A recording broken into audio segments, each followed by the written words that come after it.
వి gold trusted gold buyers మీరు తాకట్టు పెట్టిన బంగారాన్ని విడిపించి ఈ రోజు ఉన్న మార్కెట్ ధరకు కొనబడును.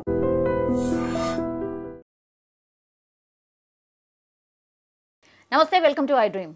ఇప్పుడు రాష్ట్ర రాజకీయం అంతా కూడా బీసీల చుట్టే తిరుగుతుంది. కులగణన ఎప్పుడైతే జరిగిందో అప్పటి నుంచి కూడా కులగణన తర్వాత లెక్కలన్నీ తేలుతాయి, అన్ని సద్దు మణుగుతాయి, ఎవరిది వాళ్లకు రిజర్వేషన్లు వస్తాయి. ఆర్ కాంగ్రెస్ పార్టీ అనుకున్నట్టుగా పూర్తిగా అంతా కూడా రాష్ట్రానికి మేలు చేసినామనో లేకపోతే అందరి లెక్కలు తీసినామనో ఇట్లా పాజిటివ్ వస్తుంది అని అందరు అనుకున్నారు. కానీ కులగణన చేసిన తర్వాతనే ఇంకా రచ్చ ఎక్కువ అయినట్టు కనిపిస్తోంది.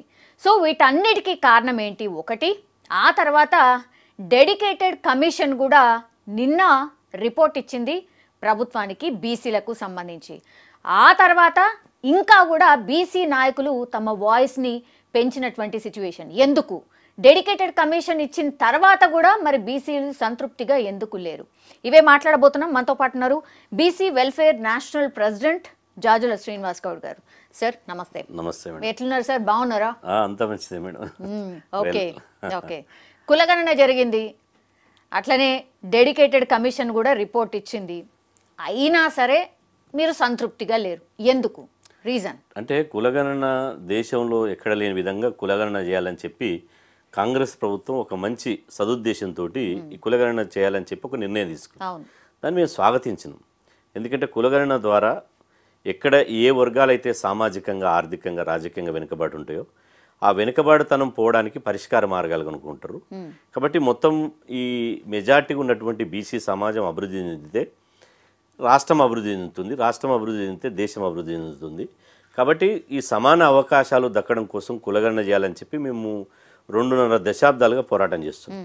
కులగణన చేయాలని చెప్పి గల్లీ నుంచి ఢిల్లీ దాకా పోరాటాలు చేసినాం. చివరికి హైకోర్టులో కూడా కేసు వేసినాం. అందుకు అనుగుణంగా ఈ లోకల్ బాడీ ఎన్నికలు వస్తున్నాయి కాబట్టి కులగణన చేయాలని చెప్పి కాంగ్రెస్ ప్రభుత్వం నిర్ణయం తీసుకుంది. ఇది మంచి నిర్ణయం, ప్రభుత్వాన్ని కూడా మేము అభినందించాల్సిన అంశం. కానీ కులగణన తీసుకున్నప్పుడు ఉన్నటువంటి ఇంట్రెస్టు కులగణన జరుగుతున్న క్రమంలో ప్రభుత్వం ఇంట్రెస్ట్ చూపించలే. ఎందుకంటే కులగణన అనేది ఒక పెద్ద టాస్క్. ఇది దాదాపు 4 కోట్ల మంది తెలంగాణ ప్రజల్ని లెక్కించాలి. 4 కోట్ల మంది ప్రజల్లో ఇన్ని కుటుంబాలు ఉన్నాయి, ఇందులో ఏ వర్గాలు ఉన్నారు, వాళ్ళు ఏ పని చేస్తున్నారు, వాళ్ళ సామాజిక స్థితిగతులు ఏంది, వాళ్ళ ఆర్థిక పరిస్థితులు ఏంది, వాళ్ళు ఇంతవరకు కనీసం వార్డు మెంబర్ అయినా లేదా, వాళ్ళ రాజకీయ ప్రాతినిధ్యం ఉందా లేదా, అసలు ఉద్యోగాల ప్రాతినిధ్యం ఏందని చెప్పి రకరకాలుగా సర్వే చేయాల్సినటువంటి బాధ్యత ఉంది. కానీ ప్రభుత్వం ఇట్లాంటి ఒక హిస్టారికల్ టాస్క్ను సీరియస్గా తీసుకోవాలి, నాన్ సీరియస్గా తీసుకుంది. నాన్ సీరియస్గా తీసుకోవడం వల్ల 50 రోజులు చేసిందన్న, 50 రోజులు చేసింది. మీరన్న అంశాలన్నీ కూడా అందులో పూర్తిగా పొందుపరిచింది కదా. 76 ప్రశ్నలు అవును ఇందులో ఈ పొందుపరిచారు. క్వశ్చన్ తయారు చేయడంలో 76 క్వశ్చన్లు తయారు చేశారు. దాంతో అసలుకే ముప్పు ఏర్పడ్డది. ఇలా 76 క్వశ్చన్లో ఇప్పుడు కులగణనలో మొత్తం సమాజం పాల్గొనకపోవడానికి కారణం ఏంది అంటే, అందులో మీకు బ్యాంక్ అకౌంట్ ఉందా, మీకు ఆధార్ కార్డు ఉందా, మీరు ఐటీ కడుతున్నారా, మీకు ఇండ్లు ఎన్ని ఉన్నాయి, మీకు ఆస్తులు ఎన్ని ఉన్నాయి, మీకు భూములు ఎన్ని ఉన్నాయి, ఇట్లాంటి వ్యక్తిగత విషయాలు, ఆస్తి విషయాలు అన్నీ అడగడం మూలంగా చాలామంది ఏంటంటే, ఇప్పటికే మనం ఫోన్ మాట్లాడితే రింగ్ టోన్లో కేంద్ర హోంశాఖ మంత్రి వాళ్ళు మీరు ఈ ఫోన్ చేస్తే మీరు ఎత్తితే సైబర్ నేరగాళ్ళ వలలో పడతారు, మీరు ఇంట్లో పడతారు, మీ బ్యాంక్ డీటెయిల్స్ చెప్పకండి, మీరు వస్తే మెసేజ్కి రిప్లై అవ్వకండి అంటుంది. అంటే ప్రజలందరూ ఏంటంటే ప్రభుత్వం సరైనటువంటి అవగాహన కల్పించకపోవడం మూలంగా కులగణన ఒక ఆర్భాటంతో ప్రకటించింది. కానీ ప్రభుత్వం ప్రజల్ని ఎడ్యుకేట్ చేయడంలో ఫెయిల్ అయింది. అంటే కులగణన వల్ల కేవలం ఈ సామాజిక రిజర్వేషన్లు పొందుతాయి తప్ప కులగణన మీ వ్యక్తిగత వివరాలు గోప్యంగా ఉంచబడతాయని కానీ, కులగణన వల్ల ఇవ్వడంలో మీకు నష్టం లేదని కానీ ఏది కూడా ఒక మ్యాండేట్గా చెప్పలే. ఒక ఆప్షన్గా ఇచ్చింది, ఆప్షన్గా ఇచ్చి వదిలేసింది. ఇలా కాంగ్రెస్ ప్రభుత్వం వచ్చిన తర్వాత దాదాపు 300-400 కోట్ల రూపాయల ప్రభుత్వ ధనంతో విస్తృతమైన ఒక యాడ్స్ ఇచ్చారు పేపర్లలో, టీవీలలో, మీడియాలో. కానీ ఇంత పెద్ద కులగణన చేసేటప్పుడు మేము చెప్పినాం ప్రభుత్వంతో దీని మీద విస్తృతమైన ప్రచారం చేయాలి కాబట్టి, ప్రజలు కూడా ఒక ఉద్యమంలాగా ఒక స్వచ్ఛందంగా పాల్గొనేటువంటి అవకాశం ఇవ్వాలి కాబట్టి దీని మీద విస్తృతమైనటువంటి ప్రచారం కల్పించాలి, ప్రజలలో వస్తున్నటువంటి సందేహాలకు నివృత్తి చేయాలని చెప్పి మేము ప్రభుత్వాన్ని కోరినాం. కానీ ఎక్కడ కూడా ప్రభుత్వం ఆ ప్రయత్నం చేయలేదు. దాంతో పట్టణ ప్రాంతాల గ్రామీణ ప్రాంతాల్లో ఉన్నటువంటి ప్రజలు వాళ్ళు 90% పాల్గొన్నారు. అంటే మైగ్రేటెడ్ ఎవరైతే బతుకు తెరువు కోసం దుబాయో బొంబాయో ఇతర దేశాలు పోయినటువంటి వాళ్ళు తప్ప మిగతా ఎవరైతే స్థిర నివాసం ఉన్నదో ఎవరైతే గ్రామీణ ప్రాంతాల్లో ఉన్నారో వాళ్ళు పాల్గొన్నారు. కానీ పట్టణ ప్రాంతాలకు వచ్చేవరకల్లా మున్సిపాలిటీలో కార్పొరేషన్లో హైదరాబాద్ లాంటి మహానగరంలో ఇవాళ దాదాపు 50 నుంచి 60% మందే పాల్గొన్నారు. దీనికి ఎందుకు కారణం, దీనికి ఎందుకు వాళ్ళు పాల్గొలేకపోయారు అంటే ఇలా ఆ కులగణన పాల్గొనేటప్పుడు ఎన్యూమరేటర్లో అయితే వాళ్ళ ఇంటికి పోతారో వాళ్ళని రిజెక్ట్ చేశారు. దీనివల్ల మాకు లాభం ఏంది, గతంలో సమగ్ర కుటుంబ సర్వే ద్వారానే ఇచ్చినాం కదా లెక్కలు, మళ్ళీ ఎందుకు వస్తున్నారు, మేము బ్యాంక్ డీటెయిల్స్ ఇస్తే దీనికి బాధ్యులు ఎవరు, ఇలా మీరు లెక్కపత్రం లేకుండా ఎన్యూమరేటర్లు మేము నింపిన ఫారాలు తీసుకుపోతారు, అవి మిస్ప్లేస్ అయితే ఎవడు బాధ్యుడు, అసలు మీరు వచ్చిన వాళ్ళకు ఎక్కడైనా మిస్ చేస్తే ఎవడు బాధ్యులనే ఒక డౌట్లతోటి పాల్గొనలేదు. దానికి ప్రభుత్వం కూడా సరైనటువంటి నేను ఇంతకుముందు చెప్పినట్టు ప్రచారం కలిపింది. దీంతో ఇలా బీసీల జనాభా 60% రావాలి. కానీ కొండ నాలికకు మందేస్తే ఉన్న నాలిక ఊసిపోయినట్టు ఇలా 60% ఉన్నది 46%. ఎగ్జాక్ట్లీ మీ డౌట్ అక్కడేనా? చాలా మంది పాల్గొనలేదు, చాలా మంది క్వశ్చన్ చేసిర్రు, కాబట్టి అక్కడనే లెక్క తప్పింది, అందుకే మా సంఖ్య తగ్గింది అంటున్నారా? అంటే ఇప్పుడు ప్రభుత్వము ఇప్పుడు కులగణన ఇచ్చినటువంటి సర్వే రిపోర్టు, ఆ సర్వే రిపోర్ట్ అంతా తప్పుల తడుకుంది. ఎందుకు అంటే మొత్తం తెలంగాణలో టోటల్ జనాభా ఇప్పుడు 2011లో దేశవ్యాప్తంగా తీసినటువంటి జనాభా లెక్కలు కానీ లేదంటే 2022లో కేంద్ర ప్రభుత్వం తీసినటువంటి ఆధార్ కార్డుల సంఖ్య కానీ లేదంటే 2024లో ప్రభుత్వం తీసినటువంటి ఓటర్ల సంఖ్య కానీ ఈ మొత్తం లెక్కలు చూస్తే 96% కులగణన అయిపోయిందని ముఖ్యమంత్రి గారు చెప్తున్నారు. 96% అయిపోతే ఇలా 3,64,00,000 మాత్రమే ఉన్నారు తెలంగాణ రాష్ట్రంలో జనాభాని కులగణన రిపోర్ట్ చెప్పింది. కానీ ఈ లెక్కలు చూస్తే దాదాపు 4 కోట్ల పైచీలకు తెలంగాణ జనాభా ఉంది. అంటే మిగతా దాదాపు 40 లక్షల నుంచి 50 లక్షల వరకు ఇలా మిస్ చేశారు, మిస్సింగ్ చేశారు. అసలు ఆ 40-50 లక్షల మంది ఎక్కడ పోయారు అంటే మీరు చేసినటువంటి కులగణనలో 96% మంది పాల్గొన్నప్పటికీ మరి 3%మే పాల్గొనలేదు చెప్పారు. 3%కి ఇన్ని లక్షల మంది తేడా ఎందుకు వస్తుంది అంటే ఒక 5వ తరగతి విద్యార్థిని అడిగినా కూడా ఈ లెక్కల్లో తేడాలను మనం ఇట్నే పసిగట్టవచ్చు. ప్రభుత్వం చెప్పినటువంటి లెక్కలు తెలంగాణలో ఉన్నటువంటి జనాభా లెక్కలకు పొంతన లేదు. 2011లో తెలంగాణ రాష్ట్ర జనాభా అప్పుడే 3,50,00,000 అని చెప్పి 2011లో చెప్పింది. అంటే 14 సంవత్సరాలు 2011 నుంచి 2024 వరకు 14 సంవత్సరాలకు యావరేజ్గా సంవత్సరానికి ఒక 5 లక్షల మంది జనాభా పెరిగినా మీరు చూడండి ఎన్ని లక్షల మంది అవుతారు, 70 లక్షల మంది కావాలి. కానీ ఎక్కడ పోయి జనాభా? అదేవిధంగా ఇలా శ్రీకృష్ణ కమిటీ వచ్చింది తెలంగాణ ఉద్యమ సమయంలో, అప్పుడే బీసీల జనాభా 56% నుంచి 60% అని చెప్పింది. ఆ తర్వాత ఓటర్ల గణన, ఓటర్ల లిస్టు ప్రకారం చూస్తే 3,36,00,000 మంది ఓటర్లు ఉన్నారు. అదేవిధంగా 1వ తరగతి నుంచి 6వ తరగతి చదివే పిల్లలు ఇలా ప్రభుత్వం చెప్పిన లెక్కల ప్రకారం 36 లక్షల మంది ఉన్నారు. అదేవిధంగా 6వ తరగతి నుంచి ఇంటర్మీడియట్ వరకు 62 లక్షల మంది ఉన్నారు. అంటే దాదాపు వీళ్ళు 1 కోటి మంది ఉన్నారు పిల్లలే. అంటే ఓటు హక్కు లేని వాళ్ళే 1 కోటి మంది ఉన్నారు. మరి 3,32,00,000 ప్లస్ ఈ 1 కోటి మంది అంటే 4,30,00,000 మంది కావాలి ఓటర్ల సంఖ్య చూస్తే, వాళ్ళు లేరు. ఆధార్ కార్డు చూసుకుందాం, 2022 కేంద్ర ప్రభుత్వం అఫీషియల్గా ఇచ్చినటువంటి డేటాలో 3,89,00,000 ఆధార్ కార్డు ఉన్నాయని చెప్పింది 2022.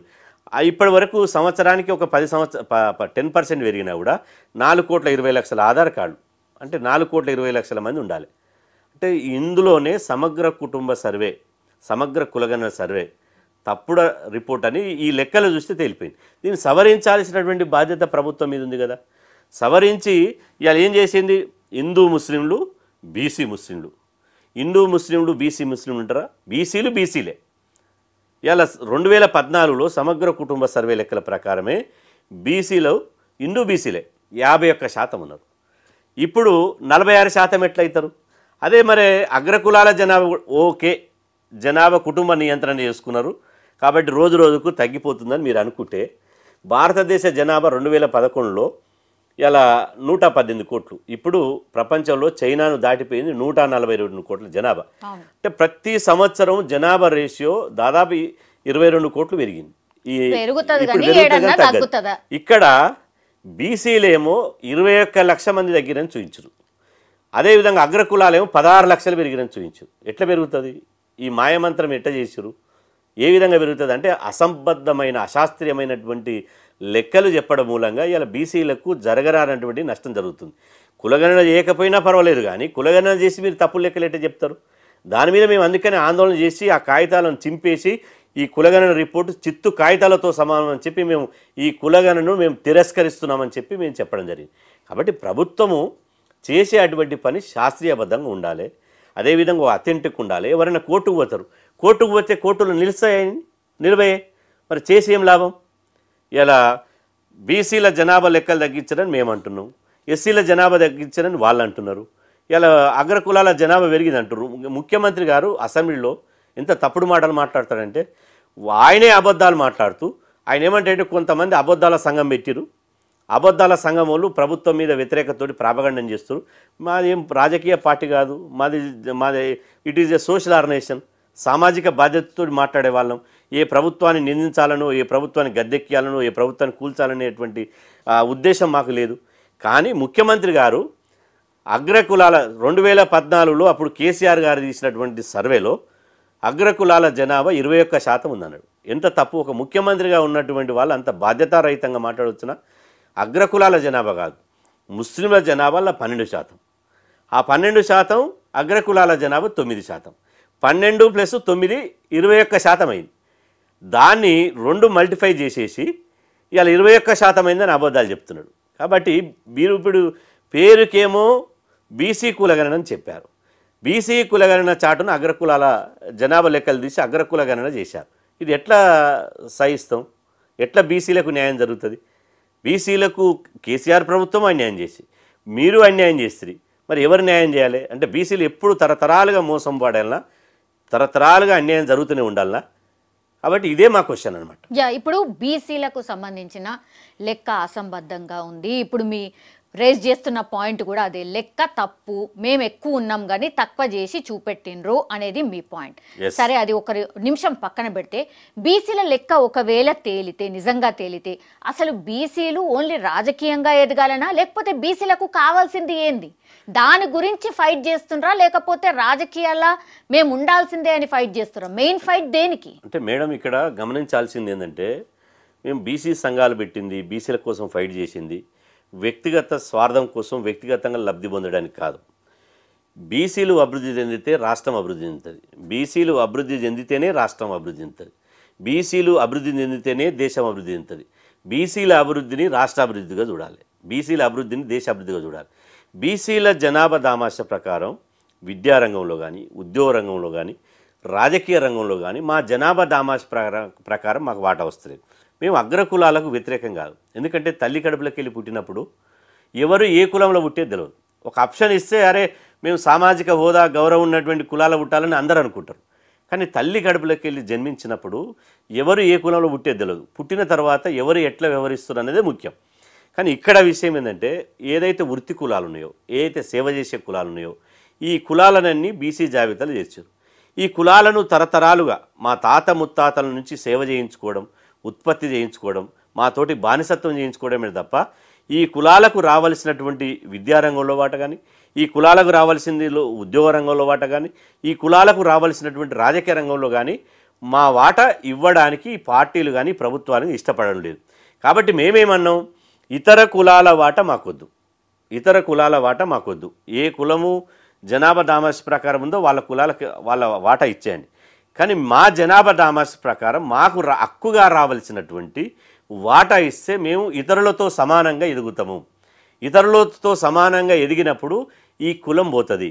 ఇప్పుడు హైదరాబాద్ లాంటి మహానగరాలు ఉన్నాయనుకో, పట్టణీకరణ అయినప్పుడు, ఆర్థికంగా ఎదిగినప్పుడు అప్పుడు సామాజిక సమానత్వం వస్తుంది, కులాలు అంతగా పెద్దగా పట్టింపు ఉండదు. అదేవిధంగా కొంత ఎవరు ఏ కులం అనేది కూడా తెలియకుండా పోతుంది, మనం చాలా సందర్భాల్లో చూస్తాం. కానీ మనిషిని ఆర్థికంగా తోడ్పాటును అందించకుండా, రాజకీయంగా ఎదగడానికి తోడ్పాటును అందించకుండా ఎక్కడి వాడిని అక్కడనే రాజకీయంగా అణిచివేద్దాం, వాడిని సామాజికంగా అణిచివేద్దాం, విద్యాపరంగా అణిచివేద్దాం అంటే ఎన్ని రోజులు ఇట్లా? ఇది దేశానికి మంచిది కాదు, రాష్ట్రానికి మంచిది కాదు, ప్రభుత్వాలకు మంచిది కాదు. సో మా సంఖ్య ఎక్కువ ఉంది, మా సంఖ్య అందుకోసమే ఎక్కువ ఉంది, సంఖ్యాపరంగా మాకు మా వాటా దామాషా పద్ధతిన మాకు కావాలంటున్నాం. యా, కానీ యాక్చువల్లీ రిజర్వేషన్ ప్రకారం మీకు తెలియంది కాదు, 50% మించొద్దు రిజర్వేషన్ అని ఉన్నది. సుప్రీంకోర్టే చెప్పింది. ఆల్రెడీ ఎస్సీ ఎస్టీలకు రిజర్వేషన్ ఉన్నది, మీకు కూడా ఎంతో కొంత ఉన్నది. తర్వాత మీరు 50% దాటి ఇస్తారు అని ఎట్లా నమ్మిండ్రు? అంటే గతంలో కామారెడ్డి డిక్లరేషన్ లా 42% అంటే ఆనాడే క్వశ్చన్ చేయాల్సింది కదా అనేది కూడా చాలా మంది మాట్లాడుతున్నారు. ఇప్పుడు ఆ నోడు ఎట్లా నమ్మి ఎట్లా ఓట్లేస్తారు, ఇప్పుడు ఎందుకు అడుగుతున్నారు అని. ఇప్పుడు ఒకటి మేడం, ఇక్కడ చూడాల్సిన అంశం ఏంటంటే కామారెడ్డి డిక్లరేషన్ చేశారు. కామారెడ్డి డిక్లరేషన్లో మేము అధికారంలోకి వచ్చినటువంటి 6 నెలల లోపలనే కులగణన చేసి స్థానిక సంస్థల ఎన్నికల్లో 42% రిజర్వేషన్లు ఇస్తామని. అంటే ఒక విషయాన్ని ఒక పార్టీ పూర్తిగా అధ్యయనం చేసిన తర్వాతనే మేనిఫెస్టోలో పెడుతుందని మేము భావిస్తున్నాం. మేము అప్పుడు మేనిఫెస్టోలో పెట్టినప్పుడు కూడా మేము కాంగ్రెస్ పార్టీకి ఒక వినతి పత్రం ఇచ్చాం. తమిళనాడు రాష్ట్రంలో ఎట్లయితే 9th షెడ్యూల్లో పెట్టి ఈ 50% రిజర్వేషన్ల యొక్క సామాజిక పరిమితి ఏదైతుందో లక్ష్మణ రేఖ గీశారు సుప్రీంకోర్టు. ఏ రిజర్వేషన్లు అయినా సామాజిక రిజర్వేషన్లు 50% దాటొద్దని. మరి ఆ 50% రిజర్వేషన్లు దాటి తమిళనాడు రాష్ట్రంలో 69% రిజర్వేషన్ అమలు చేస్తారు. ఆ 50% రిజర్వేషన్లు దాటి ఇలా అగ్రవర్ణ పేదల పేరుతోటి ఈడబ్ల్యూఎస్ రిజర్వేషన్లు అమలు చేస్తున్నారు. అది 50%, ఈడబ్ల్యూఎస్ రిజర్వేషన్లు 10%, 60% అయినాయి కదా. మరి 50% అనేది కాదు కదా. కోర్టులు కూడా ఏం చెప్తాయంటే అసలు ఇప్పుడు ఇస్తున్నటువంటి 25%, 27%, 30%, ఇప్పుడు ఇస్తున్న రిజర్వేషన్లు కూడా ఏ ప్రతిపదిక మీద ఇస్తున్నారు? ఇప్పుడు మీరు ఇస్తున్నారు కదా, ప్రభుత్వాలు బీసీ వర్గాలకు, ఎస్సీ వర్గాలకు రిజర్వేషన్లు ఇస్తారు. ఎస్సీలకు రిజర్వేషన్లు ఎట్లా రూపొందిస్తారు అంటే వాళ్ళకు ప్రొపోర్షనిటీ రిజర్వేషన్ ఉంటుంది. అంటే వాళ్ళ జనాభా ఎంత ఉందో వాళ్ళు ఇస్తారు. ఎప్పుడు ఇస్తారంటే ప్రతి 10 సంవత్సరాలకు ఒకసారి దేశవ్యాప్తంగా జనగణన జరుగుతుంది, ఎస్సీ ఎస్టీ పాపులేషన్ వెళ్తుంది, వాళ్ళకి అట్లా ఇస్తారు. బీసీలకు కూడా సుప్రీంకోర్టు నుంచి మొదలుకుంటే హైకోర్టు వరకు వాళ్ళు ఏమంటారంటే మీరు కేంద్రంలో 27% రిజర్వేషన్లు ఇస్తారు, రాష్ట్రంలో 29% రిజర్వేషన్లు ఇస్తారు. ఈ రిజర్వేషన్లు కూడా ఏ ప్రతిపదిక మీద ఇస్తున్నారు అంటే వాళ్ళ డాటా మీ దగ్గర ఉన్నదా? వాళ్ళ డాటా ఉంటేనే కోటా ఇవ్వడానికి మీకు అధికారం ఉందని చెప్పి ప్రభుత్వాన్ని ప్రతిసారి చివట్లు పెడుతుంది. కాబట్టి ఈ బీసీలకు కోటా దక్కాలంటే 100కు 100% డాటా తీయాలి. ఆ డాటా తీయడం కోసమే ఇలా కులగణన సర్వే చేశారు.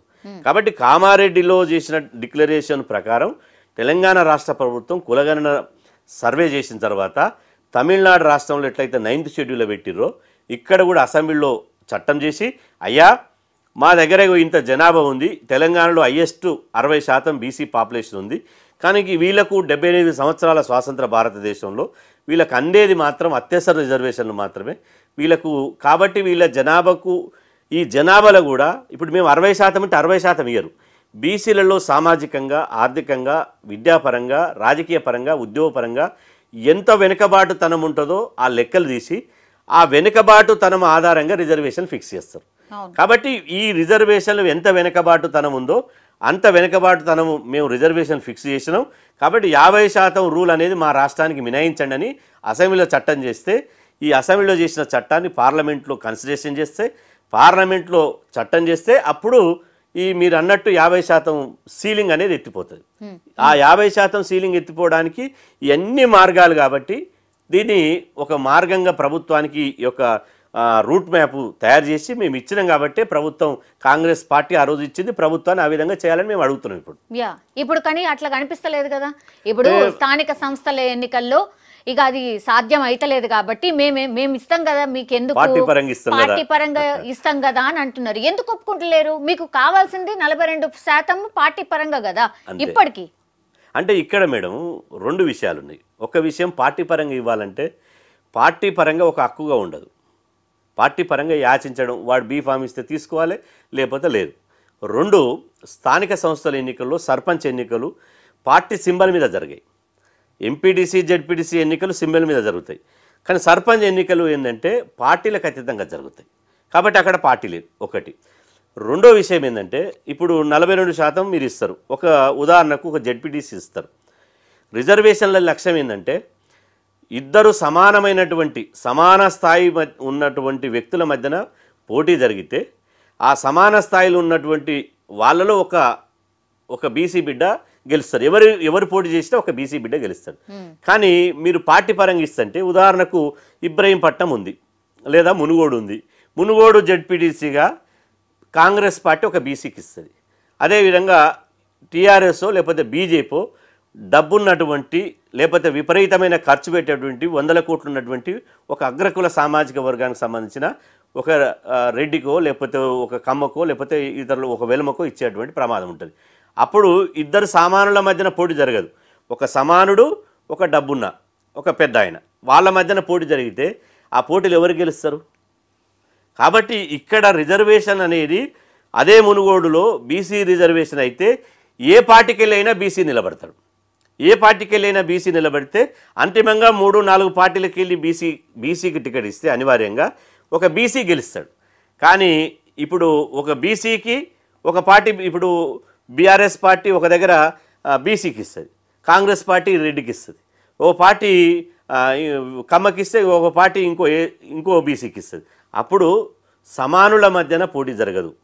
ఆ పోటీ అనేది ఈక్వాలిటీ ఉండదు, పోటీ అనేది అసమానతలు ఉంటాయి. కాబట్టి మేమంటున్నామంటే ఒకటి యాచించడం కాకుండా చట్టబద్ధంగా కావాలి, ఒక హక్కుగా కావాలి, 2 సమానుల మధ్య కావాలి, తర్వాత ఎవరు గెలిచినా బీసీగా రావాలి. ఇప్పుడు 32 జిల్లా పరిషత్ చైర్మన్లు ఉన్నాయి, రిజర్వేషన్లు ఉంటే 32లో దాదాపు 18 జిల్లా పరిషత్ చైర్మన్లు బీసీకి వస్తాయి. 574 మంది జెడ్పీటీసీలు ఉన్నాయి, 574 మంది ఎంపీపీలు ఉన్నాయి. రిజర్వేషన్ ఉంటే 574 మందిలో దాదాపు 270 మంది బీసీలు అయ్యే అవకాశం ఉంటుంది. అదేవిధంగా 5740 ఎంపీటీసీలు ఉన్నాయి, అందులో దాదాపు 3000 మంది ఎంపీటీసీలు బీసీలు అయ్యే అవకాశం ఉంటుంది. 12840 మంది సర్పంచ్లు అయ్యే అవకాశం ఉంది. 12840 మందిలో ఒక 6000 మంది రిజర్వేషన్ ఉంటే 6000 మంది సర్పంచ్లు అయ్యే అవకాశం ఉంటుంది. మీరు రిజర్వేషన్ లేకపోతే ఇవాళ మళ్ళా వార్డు మెంబర్లు గారు, బీసీలు సర్పంచ్లు గారు, ఎంపీటీసీలు గారు, ఎంపీపీలు గారు, కౌన్సిలర్ గారు, పంచాయతీ నుంచి పార్లమెంటు వరకు, అదేవిధంగా వార్డు మెంబర్ నుంచి ముఖ్యమంత్రి వరకు అగ్రకులాలు అవుతారు తప్ప బీసీలు కారు. కాబట్టి బీసీలకు రాజకీయంగా సామాజిక న్యాయం జరగాలి. అగ్రకులాలు అంటే మీరు అగైన్ ఎవరి గురించి మాట్లాడుతున్నారు? రెడ్డిలు. ఎందుకు అట్లా అంటే మామూలుగా రెడ్డిలను తిడితే అంటే బీసీలు ఏకమైతారు అనుకొని తిడుతున్నారా, లేకపోతే మేము 100% రెడ్డిలను తిట్టము. రెడ్డి సోదరులు కూడా మా సోదరులే. ఇలా వార్డు మెంబర్ కానటువంటి రెడ్డి సోదరులు ఉన్నారు, సర్పంచ్ కానటువంటి రెడ్డి సోదరులు ఉన్నారు, వాళ్ళకి వ్యతిరేకంగా రెడ్డిలంటే పైసలు రెడ్డిలంటే మేమందరినీ ఒకటే ఒక కులాన్ని చూసి పెద్ద స్టేజ్ మీద అదే మెసేజ్ ఇచ్చినట్టు అనిపించింది. మీరు కూడా ఆ స్టేజ్ మీద ఉన్నారు కాబట్టి. లేదు, నేను ఆ స్టేజ్ మీద లేను, ఆ స్టేజ్ మీద లేను, ఆ వాక్యాలతో నాకు సంబంధం లేదు. ఇక్కడ నేను ఏ కులాలకు వ్యతిరేకం కాదు. రెడ్డిలు అయినంత మాత్రం రెడ్డిలు కూడా పేదవాళ్ళ కోసం పోరాడిన మహనీయులు ఎంతోమంది ఉన్నారు. తెలంగాణ రైతాంగ సాయుధ పోరాటంలో పోరాడిన వాళ్ళు గొప్ప వ్యక్తులు ఉన్నారు. నక్సలైట్ ఉద్యమంలో పెద్ద కులాల బుట్టి తమ ఆస్తుల్ని తల్లిదండ్రులను వదిలిపెట్టి పేద ప్రజల కోసం ప్రాణాలు ఇచ్చినటువంటి వాళ్ళు ఉన్నారు. ఇప్పటికీ కూడా ఇంతకు ముందు మాట్లాడినట్టుగా బీసీలు అంటే సామాన్యుడు, మిగతా అగ్రకులాలందరికీ కూడా పైసలు ఉన్నోళ్ళు అన్నట్టుగా మాట్లాడిండ్రు. మొన్న స్టేజ్ మీద నుంచి మెసేజ్ ఏం పెట్టిండ్రు? మేము అసలు బీఆర్ఎస్ పార్టీనే కొనే అంత పైసా బీసీల దగ్గర ఉంది అన్నారు. అంటే ఇప్పుడు తను ఏ ఉద్దేశంతో మాట్లాడిండో నాకు తెలియదు. ఇప్పుడు బీసీలలో 100 మంది లీడర్లు ఉన్నారు. ఇప్పుడు సరే, ఇప్పుడు ఎవరైనా కావచ్చు, బీసీలు ఎవరైనా సీఎం కావచ్చు, ఇతర కులాలు సీఎం అయినంత కావచ్చు, కానీ బీసీలుగా అయ్యే అవకాశం లేదా? బీసీలు కూడా కావచ్చు. కానీ ఇక్కడ విషయం ఏంటంటే ఇప్పుడు మనము దీనికి ఒక చారిత్రాత్మక నేపథ్యం చూడాలి. భూములు ఎవరికి ఉన్నాయి, సంపద ఎవరికి ఉన్నాయి. గతంలో మా వాళ్ళు చదువుకోలేదు, మా వాళ్ళకు చదువు లేదు, జీతాలు ఉన్నారు, పశువుల కాసే కాడు ఉన్నారు, వృత్తి పనులు చేసే కాడు ఉన్నారు, బట్టలు ఉతికే కాడు ఉన్నాం, క్షవరాలు చేసే కాడు ఉన్నాం, బట్టలు నేసే కాడు ఉన్నాం, కుమ్మరి పనులు చేసే కాడు ఉన్నాం, గొర్రెల కాసే కాడు ఉన్నాం, పాలు వితికే కాడు ఉన్నాం. ఈ సమాజాన్ని బతికించడంలో మా అంత శ్రమ ఎవరు చేయలే. మేము ఉత్పత్తి చేసి సమాజాన్ని సాధినం, మా శ్రమ చేసి అదేవిధంగా సేవ చేసి ఈ సమాజాన్ని సాధినం. కానీ ఏ కులాన్ని కూడా మేము ఎప్పుడు దూషించాలి, ఇప్పుడు కూడా దూషించాం. కానీ ఇలా మాకు చదువు లేకపోవడంతో గతంలో ఉన్నటువంటి ఇప్పుడు ఏదైతే చెప్పుకుంటున్నటువంటి అగ్రకులాలు ఉన్నాయో గ్రామంలో ఉన్నటువంటి భూములన్నీ వాళ్ళ పేర్లు రాసుకున్నారు. వాళ్ళకు చదువు వచ్చింది కాబట్టి భూములన్నీ వాళ్ళు రాసుకున్నారు. భూముల ద్వారా ఉద్యోగాలు పొందారు, చదువు నేర్చుకున్నారు, జ్ఞానం పొందిర్రు, తర్వాత పరిశ్రమలు పెట్టారు, రాజకీయ రంగంలో వేసారు, ఐటీ పరిశ్రమలు పెట్టారు. ఇప్పుడు ప్రపంచమంతా వ్యాపారాలు మీరు చూడండి, ప్రపంచంలో ఉన్న వ్యాపారాలలో బీసీలు ఎవరైనా ఉన్నారా? మీడియా పెట్టిన దాంట్లో ఎవరైనా బీసీలు ఉన్నారా? ఐటీ పరిశ్రమలు పెట్టిన దాంట్లో ఎవరైనా బీసీలు ఉన్నారా? అదేవిధంగా అసెంబ్లీలో ఇప్పటి వరకు 28 మంది ముఖ్యమంత్రులు అయ్యారు. 28 మంది ముఖ్యమంత్రుల్లో ఒక్కరైనా బీసీ వాళ్ళు ఉన్నారా? ఇలా 6 కమ్మలయ్యారు, అది 12 మంది రెడ్డి అయ్యారు, 2 వెలమలయ్యారు, ఒక్క వైశ్యుడైండు రోషయ్య గారు, అదేవిధంగా ఒక ఎస్సీ టీఎన్జే గారు అయ్యారు. బీసీలు 60% ఉన్నారు. 136 కులాల నుంచి ఒక్కరు కూడా బీసీ ముఖ్యమంత్రి కాలే. దానికోసమే మా నోటికాడి ముద్దను గద్దొచ్చి కోడిపిల్లని వేసుకపోయినట్టు ఎవరైతే మా వాటను తన్నుకపోతున్నారో, ఎవరైతే డబ్బు దర్పంతో అగ్రకుల ఆధిపత్యాన్ని, అగ్రకుల పేదలు కాదు, అగ్రకుల ఆధిపత్యాన్ని ప్రదర్శించి మమ్మల్ని రాజకీయంగా అణచివేస్తున్నారో వాళ్లకు మాత్రమే వ్యతిరేకం తప్ప మేము 100% పేద రెడ్లకు మాతో కలిసి రెక్కల్లో డొక్కల్లో మా చేను పక్క పంటి చిలక పక్క పంటి మా గ్రామంలో వాయు వరుసలు పెట్టుకునేటువంటి మేము రెడ్లకు వ్యతిరేకం కాదు. మా క్లాస్మేట్లు ఉన్నారు, పనిచేసే వాళ్ళు ఉన్నారు, వాయు వరుసలు పెట్టుకునే వాళ్ళు ఉన్నారు, వాళ్లకు 100% వ్యతిరేకం కాదు. ఎవరైతే రాజకీయ వాటను దనకపోతున్నారో, ఎవరైతే వాళ్ళు రెడ్లలో కూడా పేదవాళ్ళకి ఎవరికి అవకాశం ఇస్తున్నారు? జానారెడ్డి ఉంటే జానారెడ్డి కుటుంబంలో వాళ్ళే ఉంటారు, ఉత్తమ్ కుమార్ రెడ్డి ఉంటే ఉత్తమ్ కుమార్ కుటుంబంలో వాళ్ళే ఉంటారు, కేసీఆర్ ఉంటే కేసీఆర్ కుటుంబంలో వాళ్ళే ఉంటారు. ఎవరైతే అగ్రకులాలు ఉన్నారో వాళ్ళ కుటుంబాల మాత్రమే సపరివార సమేతంగా వాళ్ళకే అవకాశాలు ఇస్తారు తప్ప మిగతా వాళ్ళకి ఇస్తారు, ఇచ్చినా తక్కువ శాతం ఇస్తారు. అదే బీసీలకు ఇవ్వాలంటే ఇస్తలేరు. అందుకోసమే మా పోరాటం తప్ప ఎవరిని తిడితేనో, ఎవరిని దూషిస్తానో, ఎవరిని మనసు గాయం చేస్తానో బీసీలకు రాజ్యాధికారం వస్తుందంటే నా దృష్టిలో నేను వ్యక్తిగతంగా దానికి దూరం.